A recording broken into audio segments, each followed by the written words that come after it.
president didn't incite an insurrection. Or the USA Today, pro-Trump mobs storm U.S. Capitol. How about thugs storm U.S. Capitol? How about lawbreakers storm U.S. Capitol?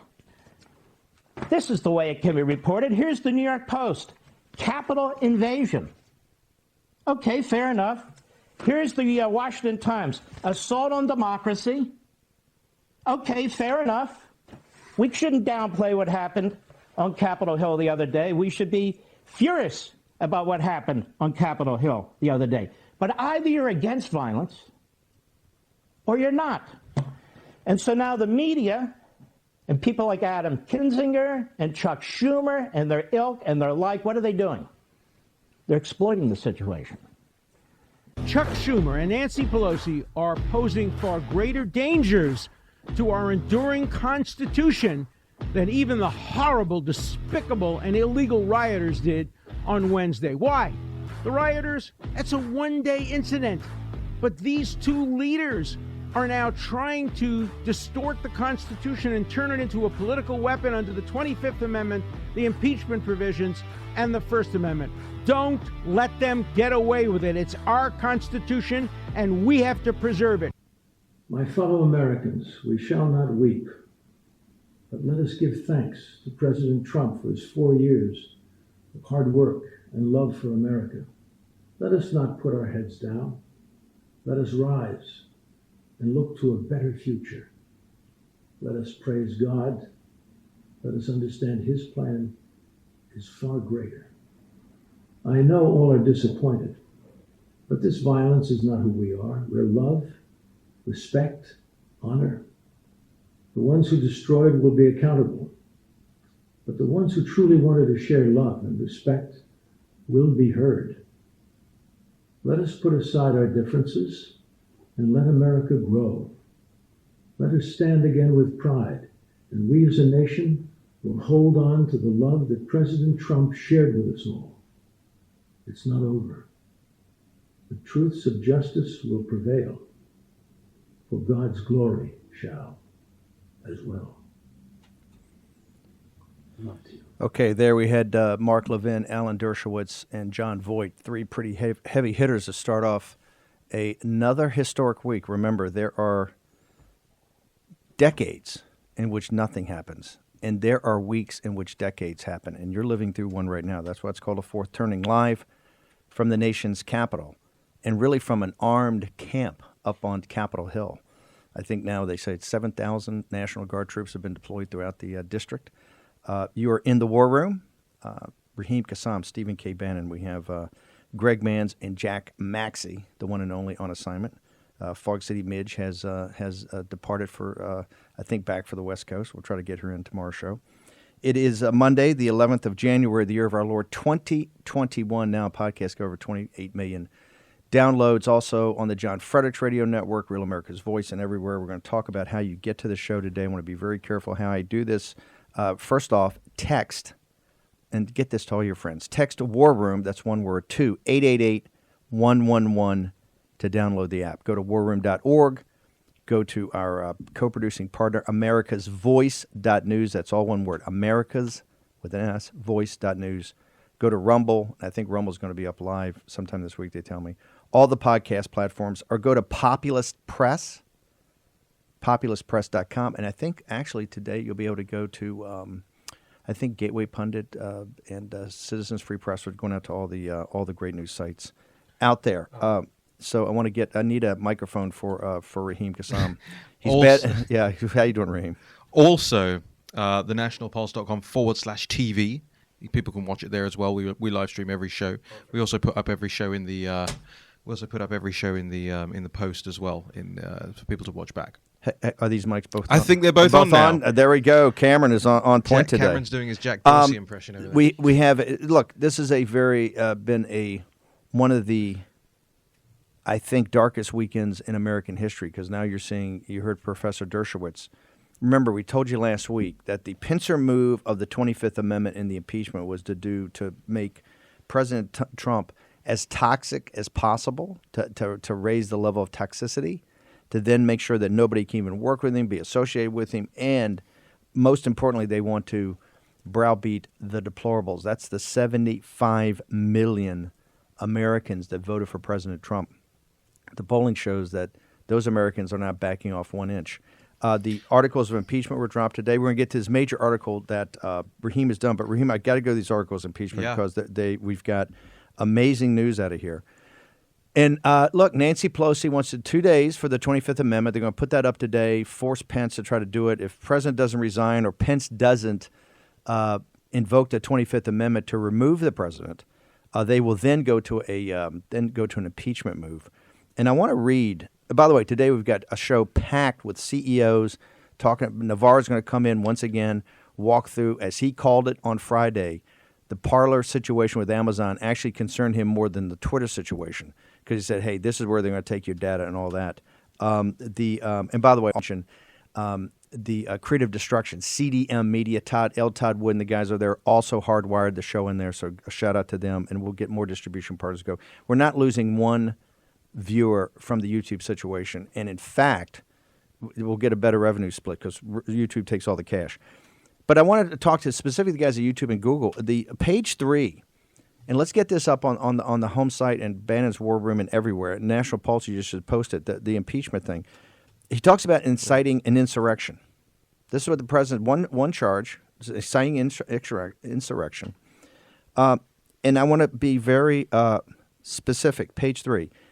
And I quote, in the months preceding the joint session, President Trump repeatedly issued false statements, asserting that the presidential election results were the product of widespread fraud and should not be accepted by the American people or certified by state or federal officials. Shortly before the joint session commenced, President Trump addressed a crowd at the Ellipse in Washington, D.C. There, he reiterated false claims that we won this election and we won it by a landslide.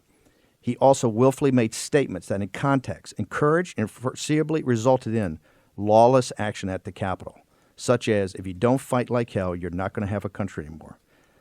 Okay, and it gets into the incitement, but I said this the other day. If they use this as a predicate, I'd like to have YouTube, we can't sit here and defend. They've made a charge. Okay, they've made a charge. And I want to quote again. And everybody in the audience, you go and download this. We're going to put it up on National Pulse and War Room, all the sites. You must read the charge of impeachment. The only time in American history a president's been threatened with impeachment twice. In the months preceding the joint session, President Trump repeatedly issued false statements asserting that the presidential election results were the product of widespread fraud and should not be accepted by the American people or certified by state or federal officials. Shortly before the joint sessions commenced, President Trump addressed a crowd at the Ellipse in Washington, D.C. There he reiterated false claims that he won this election and he won it by a landslide. Ladies and gentlemen, I have said this from the beginning. If you want impeaching, bring it. And if you're going to use that as a predicate, this was what the whole situation was in the House last week. Remember, call the play, run the play. The play was about the vice president, right, as the president of the Senate, being able to shut the proceedings down for 10 days and revert back to the states that had sent letters, Pennsylvania, Georgia, particularly, and potentially Arizona, that were in question, back to the state legislatures for them to look at the process of which the Biden elector slates was chosen. That was it. That's what the president requested. Professor Eastman's writing a rebuttal to Andy McCarthy's article in The Hill. Okay? But this came off, and that, by the way, the president at the Ellipse kind of gave a legal briefing. He walked through state by state the numbers. So if Nancy Pelosi is going to impeach him for this, then let's have at it. Because the president of the United States, or his, and I actually recommend Donald John Trump go up to Capitol Hill, sit before the Congress, and he should present his case with Jim Jordan and Matt Gaetz and others, right? He should present his case. He's the best offender. And let's go through state by state, and let's talk about the numbers. Let's talk about let's talk about state by state as he went through it on the Ellipse. Take that context. And the stuff that he said, they said for months and months and months, right, since November. Let's get it all out there in front of the American people. Nancy, you want to bring impeachment? And here's what you're going to find. They're now going to go through backflips and all these backflips about how you can't do that and how you're going to suppress, how you can't do it. So the mainstream media is going to have to deal with this because the president's defense, I think the president's defense is going to be very straightforward. Here's the math. This is why the million people came to Washington, D.C. They didn't come to Washington, D.C. to storm the Capitol. They came to Washington, D.C. because they're outraged and still outraged about what went on in the November 3rd election. And YouTube, whether they take us down. I actually inadvertently said it was about the Rudy interview the other day. It was the part of the Rudy interview of which we talked about the false charges. And they had promulgated, by the way, which we didn't see. I never saw. Nobody in the staff saw. They promulgated new rules on election night that said you cannot even mention false claims. This thing was stolen. First of all, we'll never live by that. We should have pulled it down off of YouTube the first day. I don't care about YouTube. I don't like giving the money to Google. And by the way, people are savvy enough today. YouTube is just a lazy man's way to get to content. Well, our audience is not lazy. But let me be brutally frank. Nancy Pelosi called the president out. They're going to impeach the guy for the second time, right? They're going to impeach him for the second time because of the case he made. Now, Raheem, I want to turn. We got Darrell Scott, but your story is exploding with them. Walk us through your story. Take the final 3 minutes, go through, and we'll get Darrell Scott. Well, firstly, I would just want to add, I've seen a lot of commentary about this overnight. In addition to your weeks where decades happen, I think it's also worth noting that there have been these last couple of decades where it felt like centuries have happened. You look at everything that's happened to this last generation, the millennial generation. There's 9/11, the market crash, everything that we've seen. The wars in the Middle East. I mean, it's absolutely, they're living through their sort of 15th major historic moment. That's why they're the new greatest generation. Right now. And still no jobs, right? Still not able to. They're Russian serfs. They're completely serfs. And by the way, while we're speaking of serfdom, what did you say about a better revenue split? Can I get in on that somehow? Yeah, we'll talk about have your agent call me. Yeah, okay. Look, there's absolutely no running from this fight that's taking place right now. There's cannot. You can't finesse around this. You can't kind of legalese around it. You have to run headfirst into this thing. And running headfirst into this thing means creation, it means innovation, and it means using the facts and the evidence and the data that's in front of us to fight back against this narrative. Listen, the left is lazy. Read these articles of impeachment. It is one of the laziest things you'll ever see. One article goes, hey, he said this in his speech, and it kind of quotes like 5 seconds of his speech. But I did a fact check late last night. I went through NPR, I went through Washington Post, I went through other people's reporting. And you know what I found? I found that in order to have been incited by the speech, which is what they allege, the people who breached the perimeter at the Capitol, we told they breached the perimeter at 12:40 p.m. They first arrived, and they breached the perimeter 15 minutes later. Well, that means they would have had to leave President Trump's speech 5 minutes before it started. Dude, I tell you, Raheem Kassam, this is why the National Pulse is so vital. And a hat tip the way I trained Raheem to get into the receipts. Yeah, the forensics. And this is one of the most important articles out there. You've got to read it. We're going to take more time during the show to get in there and get into it, okay? We've got Reverend Pastor Darrell Scott next. Peter Navarro is going to walk through the Parler takedown and why he called it on Saturday. He said this is actually more dangerous even than Twitter taking down the president, okay? We've had a coup. Big tech oligarchs, as Darren Beatty told us, are going to make a move on the president, on the deplorables, on the Trump movement, and on the country and the Constitution. We're going to get into it all next. War Room Pandemic.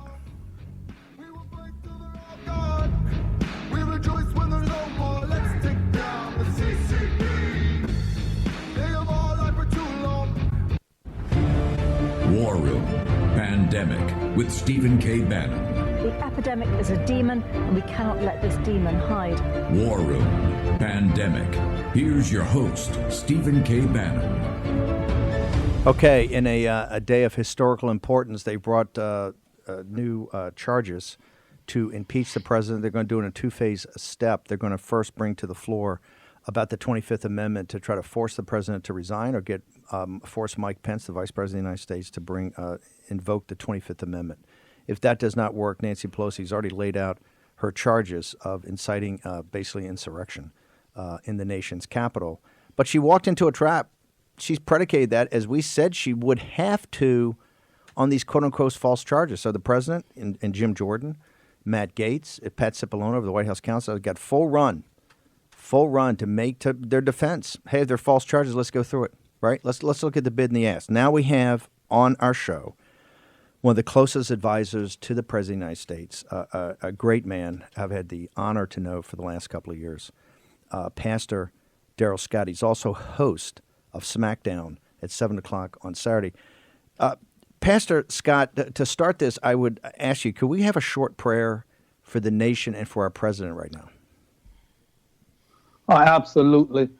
Lord God, we come to you right now, one body, one nation under your auspices. I pray right now that you give us the ability and the stability and the courage to withstand all the insidious forces of darkness and of evil that seek to overwhelm and overthrow our great republic. I pray that you give our president the ability and the courage to withstand this onslaught of lies and injustice that is being perpetrated against him. Lord, protect and preserve us from every evil work. There's a remnant here, O Lord, that submit to you. And we believe that you are overseeing this country, that we are still one nation.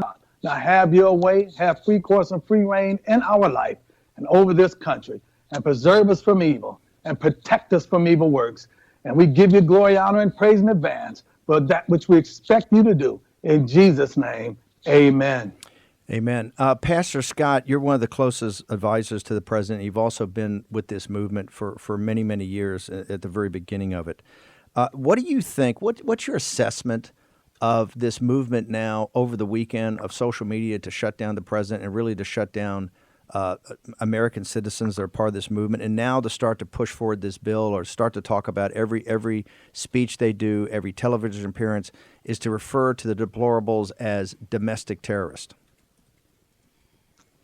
You know, I said during the election that there was a conspiracy, not collusion, a conspiracy by the left-wing media and by the big tech giants to remove Donald Trump from office. You know, I said a number of times that they hate Donald Trump so much that they would destroy the fabric and the fiber of this country to remove him, and we're seeing that in full evidence. So there's conspiracy to silence not only the president, but those that are in support of him.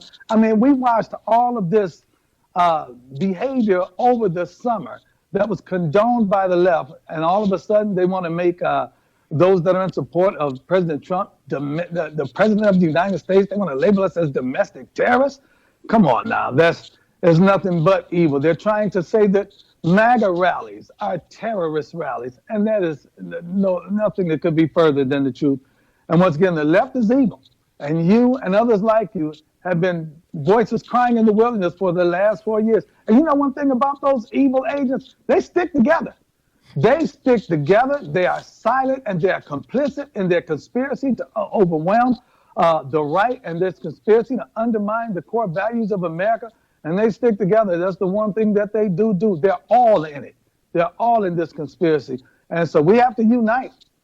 We have to unite on the right to withstand this, because if they're able to get away with this stuff they're trying now, there's no limit to what they'll be able to do going forward. Pastor Scott, let me ask you, why? You know, normally we've had very heated elections in American history. We've had, you know, during the Vietnam War, during the Civil Rights Movement, during the President Reagan's standing down the Soviet Union with the deployment of nuclear weapons into Europe. We've had millions of people in Central Park. We've had during the Iraq War. I mean, we've had times in this country that have been, in modern times, have been very heated. However, you haven't seen the hate. Why do they, in your mind, why do they hate Donald Trump? Why do they feel they have to destroy him? And why do you think they've targeted also the deplorables, the Trump movement?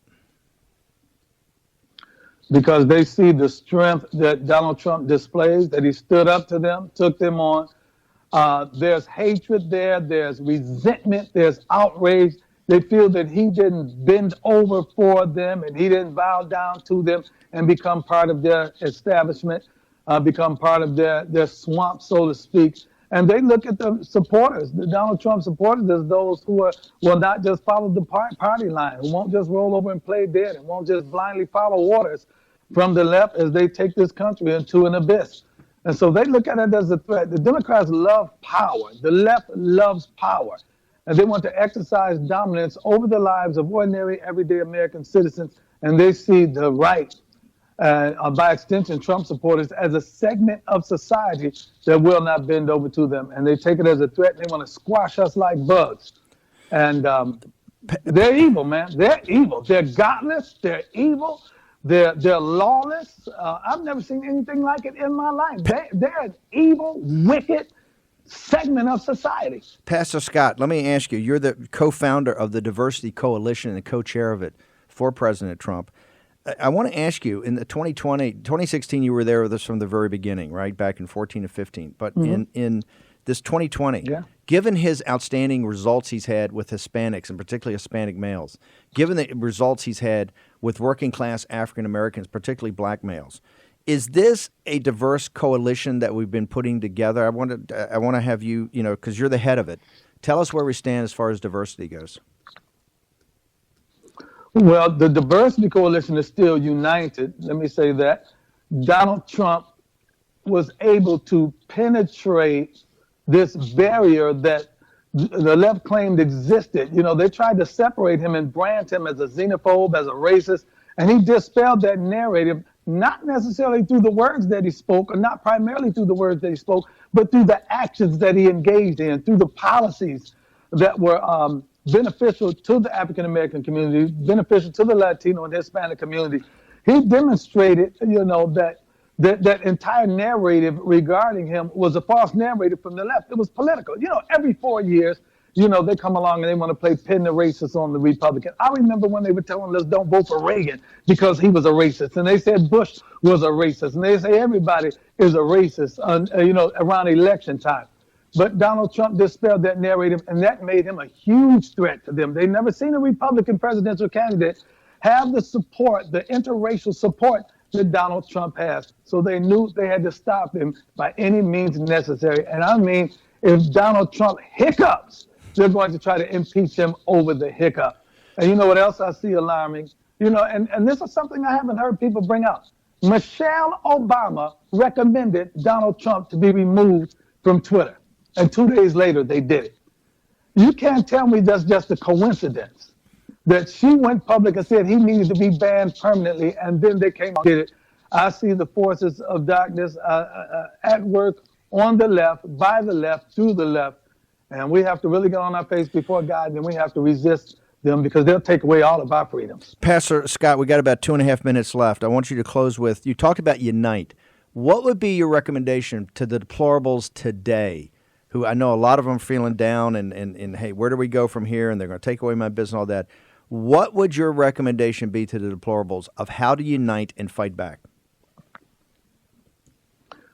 Well, we have to stand on the principles that we believe this nation was founded upon. We have to, once again, go to God and ask God to preserve us from every evil work.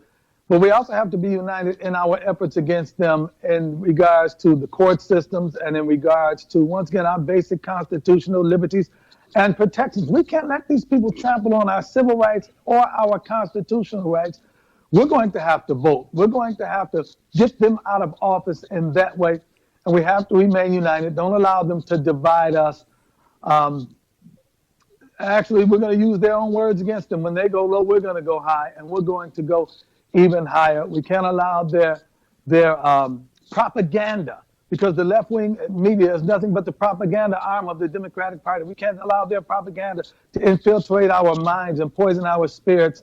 We have to remain united, remain strong on the principles of law, order, justice, and freedom in our great republic. And then we're going to have to go to the ballot boxes and get these people out of office. That's what we're going to have to do now, more so than ever. Pastor Scott, you've got the show on Real America's Voice every Saturday at 7 p.m. It's called Smackdown. You got to watch it. It's a Pastor Scott off the chain, and it's and not just entertaining. It's also enlightening. Pastor Scott, how do people get to you on social media, to your website at the New Spirit Revival Center in Cleveland Heights, Ohio? Tell people how they can get to you and follow you. On Twitter, I've lost 30,000 followers, so I don't know how long I'll be on there. But you didn't lose them; you had them stolen. On Twitter. Yeah, at Pastor D. Scott on Twitter, and NSRC, that stands for New Spirit Revival Center, nsrcministries.org on the website. Pastor Scott, thank you very much. Everybody go to the website and watch Pastor Scott on Real America's Voice every Saturday night at 7 p.m. for SmackDown. It comes to you directly from Ohio with the kind of grit from the Midwest. Pastor Scott, thank you very much. Honored to have you on the show. Thank you for having me. God bless you. Pastor Scott, he's a righteous individual. This is the kind of stand-up men and women we've got in this movement. And I got to tell you, as long as you have the Darrell Scotts of the world, we're going to win this, okay? I told you there's going to be some days of sunlit uplands, and there are going to be some days a little cloudy, okay? We're going to have to grind through this because this certainly has been a coup over the weekend with big tech. We're going to turn with Peter Navarro to actually walk us through it. He warned, if you listen to Saturday's show, Peter Navarro actually did the called shot on Parler, and he said it was more serious than even Twitter. Because here, when Amazon took down the cloud of Parler, they're going to take your data with it. Okay, Raheem Kassam. Peter Navarro next. War and Pandemic.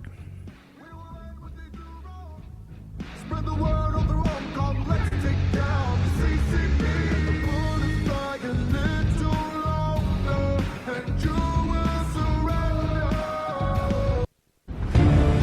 War Room Pandemic with Stephen K. Bannon. The epidemic is a demon, and we cannot let this demon hide. War Room Pandemic.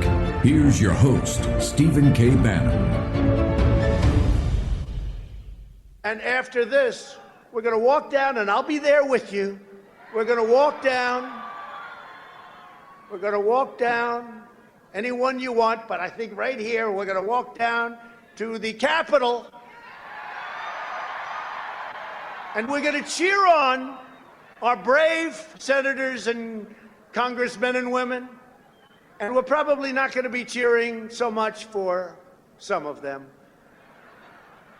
Because you'll never take back our country with weakness. You have to show strength, and you have to be strong. We have come to demand that Congress do the right thing and only count the electors who have been lawfully slated. I know that everyone here will soon be marching over to the Capitol building to peacefully and patriotically make your voices heard. Today we will see whether Republicans stand strong for integrity. Welcome back to War and Pandemic. So Raheem Kassam, this is part of your, we're going to bring in Peter Navarro in a second. It's part of your efforts of this amazing report that you have put out that really changes the timeline of everything. So was that boy, you haven't heard political speech before. Because people get wound up 1,000 times worse than that. Yeah, I mean, Jack Posobiec said to me this morning, he said, people in Washington, D.C. really just do not understand this country. They do not understand the people of this country. They don't understand vernacular. They don't understand how ordinary people think and speak. They detest the people in this country. Well, yeah, they detest them so they don't try and even understand them. That's exactly correct.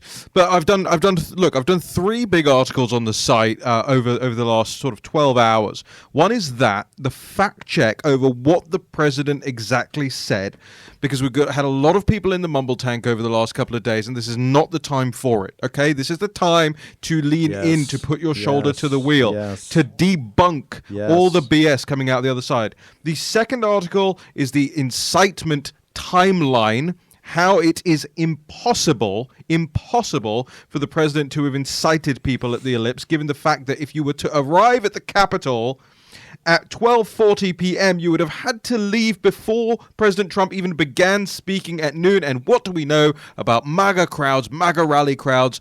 They don't leave before the president starts speaking.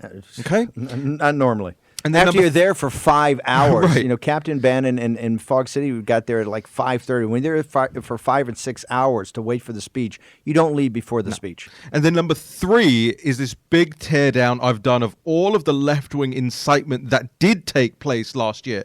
They want to start talking about incitement? Great. Let's talk about incitement. Let's talk about the incitement of the attack that took place in Dallas. Let's talk about the incitement that took place when that ICE facility was attacked. Let's talk about the incitement from Keith Ellison holding his Antifa handbook. Let's talk about the incitement that took place 25 people lost their lives at BLM because of BLM protests last year. An 8-year-old child was killed because of a BLM protest last year. Reporters, photographers were murdered. Activists were murdered. Ordinary people, shopkeepers defending their property were murdered as a result of the Democrats going up there and saying, take to the streets, don't stop, don't relent. You want to talk incitement? We're going to talk about incitement. But let me tell you what wasn't incitement.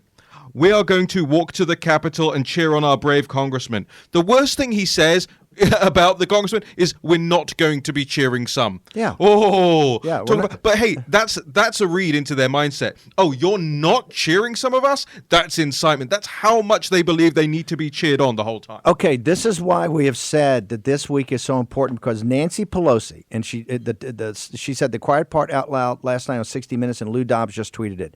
They're doing this so that Trump cannot run for re-election ever. You know why? They understand. He just won I want to put a warning out for YouTube. Oh, not there anymore. Trump won, and Trump won big. Okay, you're just going to have to live with that. Biden, this is illegal and illegitimate, and 50% of the American people know it. And after this impeachment hearing, 65% of the American people, we're going to have 2/3, 1/3. On our side. It's coming. The reasons it's coming is because of Dr. Peter Navarro in his personal time. I want to bring in Dr. Navarro now. Now, we had you on for a different topic, and we're going to try to get to that because it's also vitally important. But this, and I want to read the charge on page 3. Everybody in the war room, put your cup of coffee down. Get this. I want you to read the charges in detail. Remember, you're the most powerful audience in media because you're the smartest and most engaged audience in media. So let's get engaged. And I quote, in the months preceding the joint session, President Trump repeatedly issued false statements asserting that the presidential election results were the product of widespread fraud and should not be accepted by the American people or certified by state or federal officials.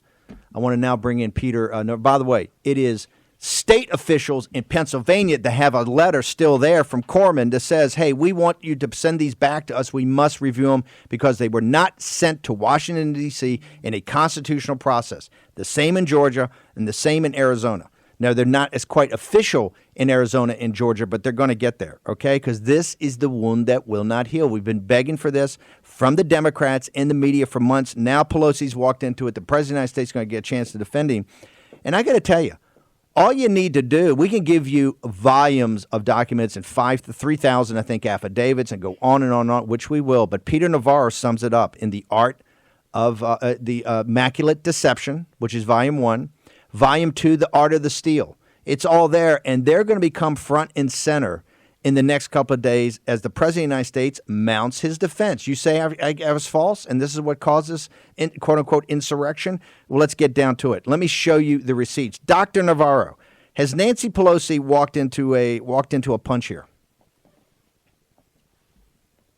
Just opened a huge door. If she's going to prosecute the case on the basis of false statements about the illegality of the election, bring it on, because we've got the receipts, and I'm going to be issuing a 3rd volume of the Navarro report, basically, that's essentially going to consist of a matrix that looks across each of the 6 battleground states, looks at the narrow Biden victory margin, and then looks at the hundreds of thousands of potentially illegal votes in each of those battleground states, and we're going to go category, by footnote, and I might call this Volume 3 the receipts in honor of the Bannon war room. But the bottom line is, yeah, I think she may. The president is just itching to defend himself on this issue, and we have the receipts. And look, Steve, this is just they're overplaying their hand. They always overplay their hand, and this is going to bite them. But this is the time. This is the moment. They always overplay their hand because Raheem said they're lazy. Why are they lazy? They don't have to be battle-hardened because the media and the social media oligarchs are always in back of them, and that's where they're pushing. I want to go to, while we got the time, we got about 6 minutes, but I want to go to the Parler situation. This was listen, when you got Navarro over here, you're talking about tomorrow's news today.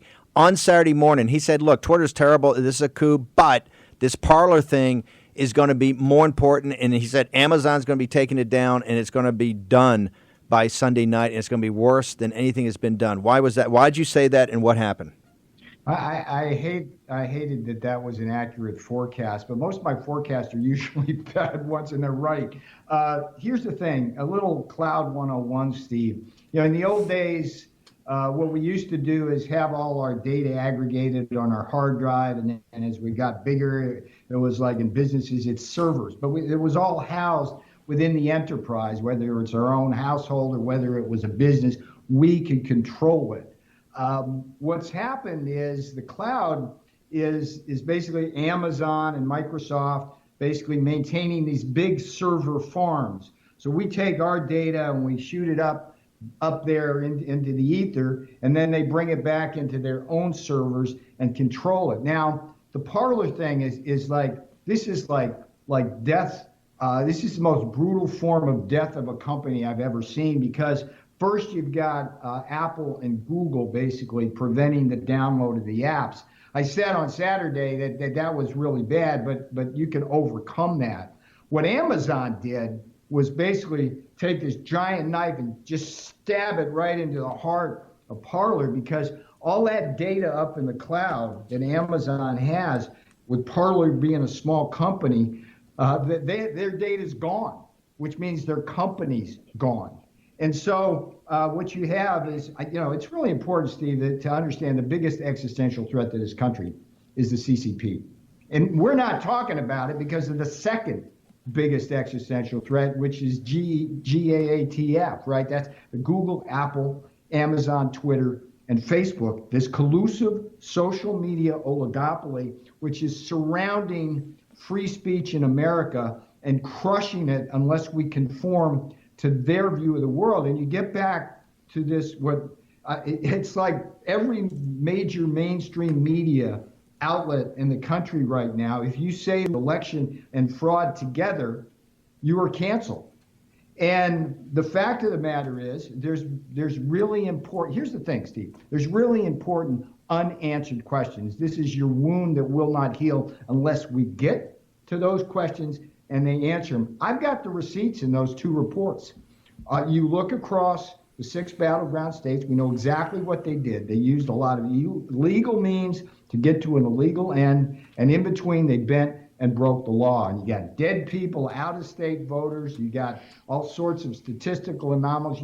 It's all laid out in those reports. And report 3, the giant matrix, is going to show you category by category, vote by vote, how those votes turned what should have been a Trump landslide into a Biden narrow victory across these battleground states. Okay, I want to, by the way, it's the great Miles Guo that said, I think 6 months ago on this show, that said, hey, we're talking about the firewall in China. He says, listen, the Chinese Communist Party understands that the greatest weapon they have today is social media. That's how they control the population in China. And he said, don't think you don't have a problem here in the United States with these tech oligarchs. He says your social media companies are bad and they can be turned against you quickly, and you've seen that this weekend. Peter Navarro, last question. Nancy Pelosi's over there right now thinking, how do I change? What am I doing the rules? Because the last thing I want to have is Donald J. Trump or Jim Jordan or Matt Gaetz or these guys in the well of the House for hours and hours and hours showing Peter Navarro's the receipts he's done, his matrices. How do you think she's going to try to change the rules so she blocks all that out? So once again, they don't have to confront reality. How do you think that's going to happen? She'll restrict any input to the members, and we're going to have a Republican Party that rises up for the president one last time. And I'm just seeing a lot of cowards out there. I was disgusted by Pat Toomey yesterday on the Sunday show. I mean, that guy has never been a supporter of Trump, but how dare he talk the way he has about the president resigning when we have all this evidence that needs to be looked at. So she's gonna try to make sure that only members speak and they don't get a lot of time to speak. So you can't have the warriors like Gaetz and Jordan and others basically presenting the case. But I'll tell you what, as that impeachment trial is going on, Donald J. Trump is going to have his alternate TV station going on somehow and get out those receipts. If she wants to go after him by saying there was no election fraud and that was the problem, she's yep. She walked into day, it. Nancy. Peter, my day. I'll have some of your ice cream after the victory party. Peter, real quickly, how do people track you during the day? Give us your social media handles. Real P Navarro, that's the Twitter account, and we'll see if they come at me along with everybody else. Okay. Tudor Dixon from America's Voice Live, the host, next on War and Pandemic. Spread the word all through Hong Kong. We will fight till they're all gone. War Room Pandemic with Stephen K. Bannon. The epidemic is a demon, and we cannot let this demon hide. War Room Pandemic. Here's your host, Stephen K. Bannon. Okay, I want everybody to go text right now, War Room, that's one word, 2-888-111, and download the app. That's a Real America's Voice app. Or go to warroom.org, that's one word, or americasvoice.news. And if you're over there, you can actually have a live chat. So if you want to get back into the live chat, we got the one and only Jack Maxey's in it, reviewing it and sending me updates. Go to the americasvoice.news. Also, Rumble, the podcast platforms with now 28 million downloads. We're also fighting for every day. We're either the number 1, 2, or 3 podcast with NPR and Pod Save America, but the number 1 conservative one. Also, go to populistpress.com. We're on Creative Destruction Media, a bunch of National Pulse. The other thing I would add is that, you know, as worse continues to go to worse for these guys who are trying to shut down speech, it's imperative that we have a way to reach out to you guys. So if you want to leave us your email address as well, you can go to stopthecensors.com, and then we can communicate with you every time. They're shutting down the speech on the very predicate they're impeaching a president of the United States. Go to the charges, go to page 3. They lay it out right there, as we said they would last week. We said she's going to have to do this. She has to have a predicate. She's got it. She's walked into it. That predicate that he made false claims is what they've been, social media been ripping down since last Wednesday night. They can't handle the truth, and they're about to get their noses rubbed in it, okay? We have 48% of the American people today. We're going to have 60% of the American people when this is over. This is why I've been saying, Matt Gaetz, I love you guys, but don't go out there and say we need unity and avoid the impeachment. We want the impeachment. Bring it on. Let Donald John Trump have his day, because we will win this day. Don't avoid it. They want to destroy him. They particularly don't want him to run again. Bring it. Bring it right now. Right now, the here and now. Let's debate this 25th Amendment today, and let's debate the impeachment starting Wednesday. Want to now bring in Tudor Dixon, the co-host of America's Voice Live from 1 to 3. Tudor, I know you come from Chicago, and you're now up in Michigan. And by the way, I love the show. You do a fabulous job. That's a tale of two cities. Tell me what's going on in the world you came from, of all your moderate and liberal friends, and now the conservative group that you both work with and are a host of a major TV show for. Well, media is a very powerful thing. My friends from my hometown in the suburbs of Chicago, they are all very liberal suburbanites, and they have not lost their jobs. They've been able to work at home. They have higher level positions that were able to go home and work at home. And they look at this situation and they say, these were terrorists. These people are all terrorists. And they say this is the best thing that could happen, that the president would be taken off of here, because they believed this idea that this is just the president. They have no idea how this pandemic has impacted people in the working class. They have no idea how this is affecting people in the conservative movement. And I'm talking about from people like you and me down to conservative parents who have a group on Facebook talking about what their children are learning in school. This is affecting conservatives nationwide, but these folks say, hey, wait a minute, it doesn't matter because they're terrorists. And when you push back and say, whoa, wait a minute, we had $55 million worth of damage in Minneapolis. We had multiple deaths. We had Horace Lorenzo Anderson in the CHOP zone, a zone that was supposedly for no government, that was cheered on the media. We had Horace Lorenzo Anderson, 19-year-old, die. Nobody said boo about that. 400 police officers who were injured, more than 400 police officers injured in all of these raids and riots that we had over the summer. We have a surge of 28% higher number of police officers murdered this year, while the media came out and cheered on the fact that police officers are the bad guys. We shouldn't let police officers go after black Americans. So I have these folks in Chicago saying, these are social justice warriors. You have to give them a pass because the media said it was okay. Well, let me take you to Michigan, to my working class friends who are saying, we've had our businesses shut down. We want to say we don't think our vote counted. We know what happened here in Michigan. We have friends here in Michigan who have said, I was at the polls, there was suspicious stuff going on, cardboard going up in the windows. I don't trust what happened, and I support this president, but just supporting this president now, just the fact that I say I support this president, I am a terrorist and I have to be taken down. Tudor, what for a young woman that's married and has small children, and knowing how Facebook is so central to just personal life and social life, how much of this is suppression? And hey, you're actually a domestic terrorist, and you may do this, and you may do this. You may be part of this group. You may go to the Trump rallies, which are they want to make now domestic terrorist rallies. What kind of impact is this going to have on the conservative movement, you believe? Well, let me put it to you this way. When they came out and they said this is actually a utility and we have to manage this like a utility, and people said, oh, that's crazy. Republicans are now saying you have to manage a small business. Let me explain to you what my life is like, because I took my business page down, I took my media personality page down, because all of my appointments, all of my school updates, everything that happens with parents at school, everything that happens with dance class, all of the events go through Facebook, because Facebook is that utility for me now. I no longer have a landline phone that people are calling me on and telling me this is the events for school. I have to have my Facebook account as a young mother of 4 children.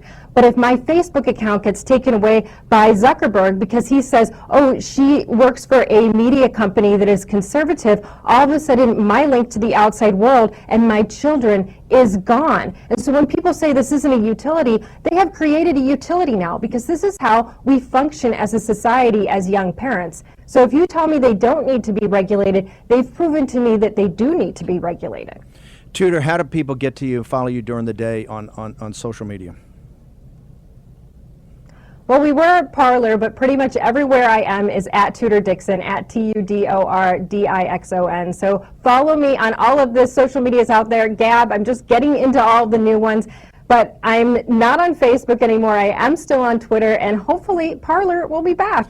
Tudor Dixon, she's the co-host of America's Voice Live. It's a show you have to watch. You get input. It's building the community from 1 to 3 on Real America's Voice. Tudor, thanks for taking time today to join us.